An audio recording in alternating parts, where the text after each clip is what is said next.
నమస్కారం. ఘంటారావానికి స్వాగతం. ముందుగా ప్రధానాంశాలు. కార్పొరేషన్ల పేరిట వైసీపీ ప్రభుత్వం భారీగా అప్పులు చేసిందన్న కేశవ్. సభా పర్యవేక్షణ లేకుండా నిధులు ఖర్చు పెట్టేశారని ఆగ్రహం. వైసీపీ ప్రభుత్వ విధానాలతో నిర్వీర్యమైన ఆర్ఓ ప్లాంట్స్. కలుషిత్ నీరు అనే మాట వినబడకుండా చేస్తామన్న పవన్ కళ్యాణ్.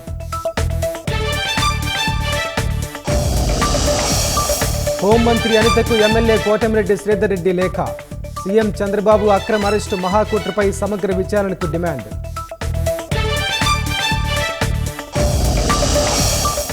విజయనగరం జిల్లా మాజీ జాయింట్ కలెక్టర్ జి క్రైస్ట్ కిషోర్పై తీవ్ర ఆరోపణలు. సర్వీస్ నుంచి తొలగించాలంటూ సిఫార్సు చేసిన రెవెన్యూ శాఖ. వెలుగులోకి Karampudi Ravindra selfie video. YCP నేతలు బలవంతంగా ఆస్తులు రాయించుకున్నారని వెల్లడి.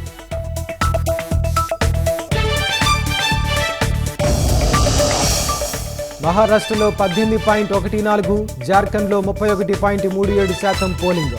ఉదయం 11 గంటల వరకు నమోదైన ఓటింగ్.